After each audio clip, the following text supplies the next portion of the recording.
네, 안녕하세요. 오늘 사이버 공격, 데이터 회복성에 대한 중요한 시대에 대해서 발표를 맡게 된 정재봉입니다.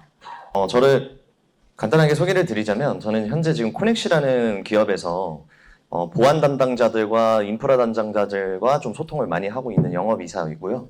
B2B랑 IT 인프라 및 데이터 보호 솔루션 사업 총괄을 맡고 있습니다. 저희 회사는 어떠한 재난 상황에서도 기업의 정보 자산을 안전하게 지키는 인프라를 제공하는 비전을 가지고 이 무결성, 불변성, 가용성 이 세 가지의 키워드를 가지고 1비트라도 위변조도 이제 검증하는 실시간 보안 백업 및 재해복구 시스템을 현재 고객들에게 제공을 하고 있는 기업이라고 보시면 될 것 같습니다. 처음에 이 숫자라는 걸 혹시 의미를 좀 알고 계시는 분이 있을까요? 최근에 데이터 이슈들, 이런 사이버 공격들, 뭐 여러 가지 이슈들이 많은데 지금 보시는 왼쪽에는 개인정보보호위원회가 출범한 지 이제 6년이 됐습니다. 그리고 이 6년이라는 기간 동안 약 8,500억 이상의 과징금과 과태료를 이제 걷었던 금액이라고 보시면 될 것 같고요. 지금 비공식적으로도 현재까지 이 최근에 쿠팡 사례까지만 합산된 걸로 금액을 보시면 될 것 같습니다. 근데 이제 더 늘어나겠죠. 이제 시작에 앞서서 아마 예스24라는 기업을 모두가 알고 계실 건데요. 국내 최대 인터넷 서점 예스24가 이제 랜섬웨어를 25년 6월에 처음으로 감염이 됐었고 이때 도서 구매라던가 이북 등 이런 전체 서비스가 5일 동안 중단이 됐습니다. 근데 이미 이쪽에서는 백업 데이터로 복구를 했었고 그때 공동대표가 이제 공식 사과문으로 해서 죄송합니다 하고 했었는데 2달 뒤에 동일한 패턴으로 랜섬웨어가 재침투가 돼서 새벽때 이 가장 취약한 시간대에 또 다른 이슈가 같은 이슈가 발생을 했었습니다.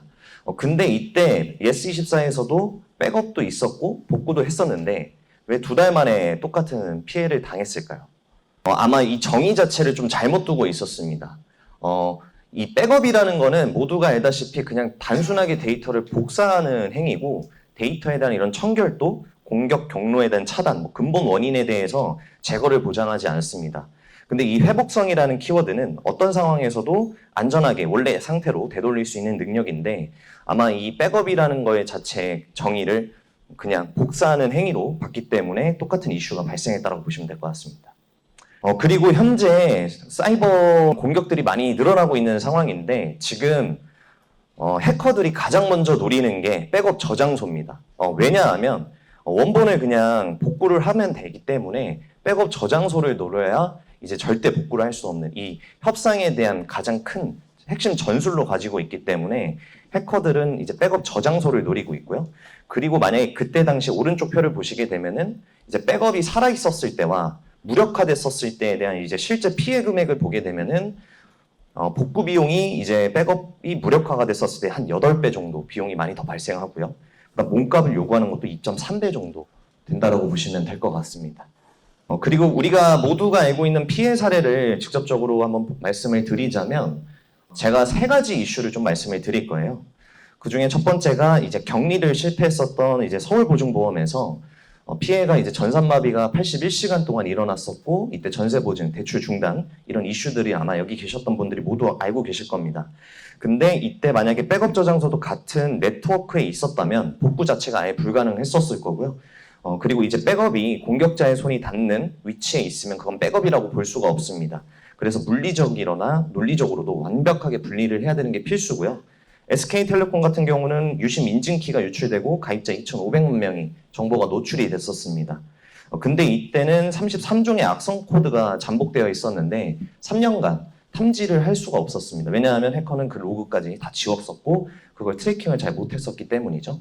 그래서 오염된 데이터를 복구를 하면 어차피 오염된 서비스로 돌아가고 있기 때문에 이제 백업이 있다는 것과 깨끗하다라는 것은 별개라고 봐주셔야 될 것 같습니다. 그래서 무결성 검증 체계가 기본적으로 설계가 되어 있어야 되고요.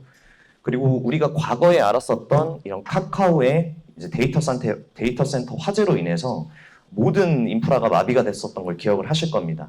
이때 가장 큰 핵심적인 이유는 뭐냐면 그 서버가 중앙 집중화로 되어 있었기 때문에 한 곳에 만약에 마비가 걸리게 되면 모든 곳들이 이제 다 마비가 걸렸었던 이 사례가 있었고, 이때 재난복구가 시스템이 만약에 정상적으로 구축이 되어 있었다면 아마 그런 피해가 발생하지 않았을 겁니다.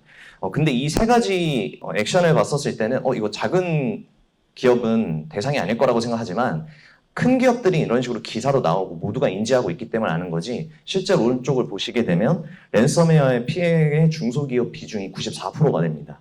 그리고 그걸 아는 데까지 100일 이상이 걸리고요. 그리고 제가 보안 담당자들하고 얘기를 많이 하면서 듣는 얘기는 이겁니다. 그 보안 담당자들은 사고가 터지고 나서 이 세 가지 키워드의 질문을 많이 받는데, 복구하는데 2주나 걸린다고, 뭐 백업도 같이 암호화됐다고, 복구한 데이터가 오염이 됐다고. 근데 이제 보안 담당자들은 이거에 대해서 어떻게 답을 할 수가 없습니다. 왜냐하면 애초에 설계 자체가 보안 담당자들이 하는 게 아니었기 때문이죠. 그래서 지금 현재 딜레마에 빠진 게 지금 현재 보안 담당자들입니다. 그리고 보안 담당자들이 지금 아시겠지만 AI 속도가 더 빨라지면서 보안 패치가 따라가지 못하기 때문에 지금 보안 담당자들이 앞에서 다 책임을 묻고 있는 상황이거든요. 그 중에서 가장 많이 나오는 이 사례 중에 하나가 이 백업 쪽에 대한 부분에서 결함 사례들이 많이 나오는데, 지금 이 항목들은 인증을 받아야 할 때 들어가야 되는 필수 항목들입니다. 그럼 여기에서 가장 키워드는 뭐냐면 중요 시스템에 대한 이런 복구 목표 시간에 대한 미정의가 많이 이루어져 있고요. 그리고 정확한 거는 이제 복구 테스트를 많이 안 합니다. 왜냐하면 비용적인 문제 때문에 또는 설계를 안 했기 때문에 이런 이슈들이 계속 터지고 있고, 이걸 모든 게 보안 담당자들이 앞에서 피해를 받고 있고 경영진들도 그거에 대해서 같이 동반으로 피해를 받고 있는 상황입니다. 그리고 아까 가장 앞에서 8천억 규모의 과징금의 수치를 보여드렸었는데, 그거는 매출의 최대 3% 기준으로 되어 있었던 거고요. 이제 9월부터는 매출의 전체 10%로 올라갑니다. 그러면 피해 금액은 엄청나게 올라가겠죠. 그리고 현재 유럽에서는 AI 기본법이 새로 규정이 되면서 그런 학습 데이터에 대한 출처 증명, 무결성 검증, 이걸 법적으로 이제 요구를 합니다. 만약에 글로벌적으로 제품을 확산시키는 부분들이 있다라고 하면은 저거에 대해서 고민을 꼭 하셔야 되고요. 국내 서비스는 지금은 권고 사항이고 아마 저것도 필수 사항으로 바뀔 거라고 좀 보고 있습니다. 그리고 현재 아까 말씀드렸던 것처럼 AI 활용을 하면서 지금 실험 단계를 넘어서 표준으로 넘어가면서 이런 지능형 PC, 그다음 난독화 가속, 자동화 스캔, 이런 이슈들을 가지고 이제 방어 패치를 하는데 55일 걸릴 때 AI를 활용해서 5일 만에 끝냈기 때문에 지금은 뚫릴 수밖에 없는 구조로 되어 있습니다. 그래서 보안 패러다임 자체를 뚫려도 돌아올 수 있는 이 회복력 키워드를 가져가야 되고요.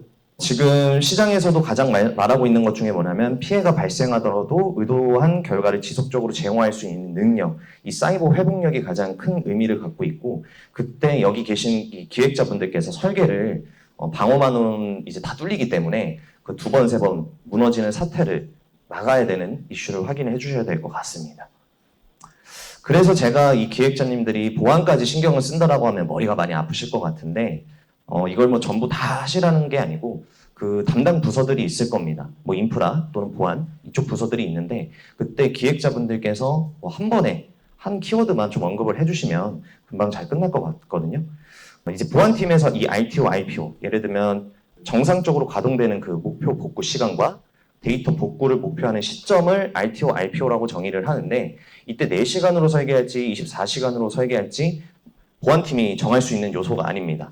그때 서비스가 4시간 이상 멈추면 비즈니스가 죽는 이 판단을 하는 경영진이나 기획자들이 이거를 좀 더 경각심을 갖고 좀 알려주시면 좋을 것 같고요. 그래서 PRD에는 회복성의 기준을 원칙으로 말씀을 드리자면, 아까 말씀드렸던 이런 백업 저장소 운영을 물리적이나 논리적으로 좀 분리할 수 있는 키워드를 가지고, 이제 백업 저장소는 네트워크와 물리적으로 분리된 환경에 위치해야 한다. 이 키워드 하나만 넣어줘도 아마 거기에 대해서 다른 부서들이 고민을 할 겁니다. 그리고 이제 컨텐츠 기반으로 해서 그 데이터가 정말 무결한지, 원본인지, 진본인지를 알아야 되는데, 이런 위변조에 대한 구조적인 탐지하는 것도 이제 설계라고 보고 있고요. 백업이 있다는 것, 깨끗하다는 것, 아까 말씀드렸던 것처럼 다릅니다. 그래서 그걸 증명하는 게 핵심이기 때문에 백업 데이터의 무결성을 정기적으로 검증하고 검증 실패 시 즉시 알림으로 발생시켜야 한다. 이 키워드를 넣어주면 좋을 것 같습니다. 그리고 분산인데, 아까 카카오 같은 사례들이 아마 빈번하게 일어날 확률이 높습니다. 그래서 지금 국가에서도 카카오 이후에 발생했었던 대전 행정망 화재로 인해서 국가에 있는 G 드라이브에 있는 데이터가 다 손실이 됐었고 백업이 안 됐다라는 이슈도 있었거든요. 그래서 그거를 당일 실패 지점을 제거를 해야 되는데 이제 그때 핵심 데이터는 지리적으로 분산된 최소 2개 이상에 대해 복제하고 저장을 해야 되는 키워드를 가지고 이 세 가지에 대한 무결성 그리고 분산 그리고 그것들을 가지고 이제 PID에 키워드를 한 번씩 넣어주시면 좋을 것 같습니다. 그래서 한 장으로 정리를 해드리면 격리할 때는 백업 저장소를 네트워크와 분리를 해야 된다. 그리고 무결성 같은 경우는 정기적으로 검증이 돼야 되고 알림이 울려야 된다. 그리고 분산 같은 경우는 핵심 데이터가 이제 2개소 이상 분산이 돼야 된다. 이런 부분만 알고 계시면 될 것 같습니다. 그래서 제가 여기에서 전체적인 큰 방향성에서는 저런 부분이 될 것 같고요. 그리고 이제 각 업종의 직무에 맞게끔 조금 더 쪼개보면은 데이터의 비즈니스 가치를 가장 갖고 있고 데이터의 거버넌스를 갖고 있는 이런 프로젝트 매니저가 왼쪽에 보시는 것처럼 이런 필수에 대해 개인정보 수집에 대한 이슈들이 있을 겁니다. 근데 역설적으로도 개인정보 수집을 안 해야 이런 유출 사고가 안 나는데 아마 이제 회사 내에서도 그 데이터에 대한 등급을 나눠봐야 될 필요가 있습니다. 1등급, 2등급, 3등급 순으로 해서 지금 국가에서도 복구하는데 1등급부터 3등급까지 복구하는 시간과 그다음 목표 시간에 대한 기준치가 나온 게 있거든요. 그럼 가장 중요한 1등급 데이터는 15분에서 1시간 이내에 무조건 복구가 돼야 됩니다. 그래서 이 키워드를 가지고 좀 말씀해 주시면 좋을 것 같고 오른쪽처럼 이걸 금전적으로 환산을 시켜서 이런 피해가 발생할 수 있습니다. 라는 거를 좀 인지를 시켜주시면 좋을 것 같습니다. 그리고 이제 프로젝트 매니저의 가장 핵심적인 거는 정해진 일정 안에 프로젝트를 완수를 해야 되고 그 리소스를 잘 활용해야 되는 게 가장 키워드일 것 같은데요. 처음부터 설계 단계부터 이제 출시 단계까지 보안을 그 뒷단에서 신경 쓰는 게 아니라 설계 단위부터 신경을 좀 써주시면 좋을 것 같습니다. 그래서 위험 모델링부터 코드 리뷰, 그다음 복구 테스트, 아까 말씀드렸던 가장 많은 결함 사례가 뜨고 있는 복구 테스트 미실시 부분들이 있기 때문에 이런 부분들은 어떻게 하면 좋을지 고민을 좀 해보면 좋을 것 같고 그다음 리스크 레지스터라고 해서 백업망 혼용, 무결성 미검증 이런 부분들을 이제 리스크를 좀 판단을 해서 각 담당 부서들과 소통을 좀 많이 하면서 진행하면 좋을 것 같고 그때 사고 대응에 대한 플레이북도 아마 명문화가 되어 있냐 안 돼 있냐도 엄청난 대응에 대해서 절차들이 있기 때문에 그 부분도 신경 써주시면 좋을 것 같습니다. 그리고 이제 UX 단에서는 보시는 것처럼 다크 패턴 플로우가 대부분 있는데 지금 컴플라이언스 입장에서는 매우 위험한 상황이기 때문에 이런 것들도 투명한 UI로 명시가 좀 돼야 됩니다. 그래서 필수 동의와 선택 동의에 대한 분리를 명확하게 해주시면 좀 좋을 것 같고 그리고 이때 화면 단위별 이제 매트릭스 부분에서 CS 담당자랑 어드민 부분에서 실제로 이런 마스킹 해제를 할 때 전 CS 담당자에서 모든 인원이 다 되는 게 아니라 결제팀만 권한을 좀 준다거나 그리고 어드민에서 이제 파일을 다운로드 받을 때 또 별도 승인을 해줘야 된다던가 좀 이런 식으로 좀 진행해 주시면 좋을 것 같습니다.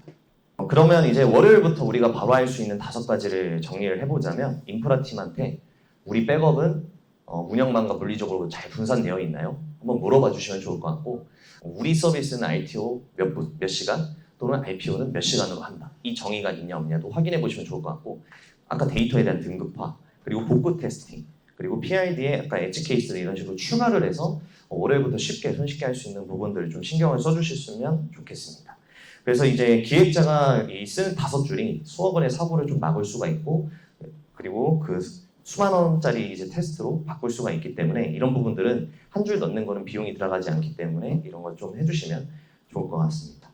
그래서 마지막 끝으로는 지금 방어는 벽을 쌓는 거고 회복성은 벽이 무너져도 다시 일어나는 설계인데 제가 생각했었을 때 이제 AI가 너무 고도화되고 뭐만 하면 일주일만 뒤면 새로운 프로덕트가 더 빨리 생기고 내가 생각했던 게 또 금방 생기고 이런 시대잖아요. 그러면 제가 생각하는 현재 이 경쟁력 있는 PM은 이런 기능만 기획하는 PM에서 이제 서비스 생존까지 기획하는 PM, 즉 보안 이런 인프라들 아까 그런 키워드까지 넣을 수 있는 회복성을 설계할 수 있는 기획자가 저는 좀 엄청난 밸류업을 할 수 있지 않을까 싶습니다. 저희가 그럼 아까 말씀드렸던 것들을 당장 하기가 어려울 수가 있습니다.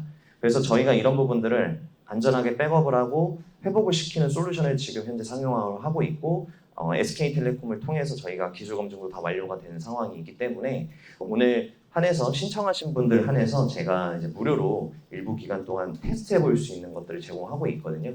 그래서 자료를 좀 전달 드리면 그때 QR 찍어서 관련돼서 좀 신청하고 싶다라고 하시면 해주시면 제가 서비스를 사용해 볼 수 있게끔 제공을 해드리겠습니다. 네, 감사합니다.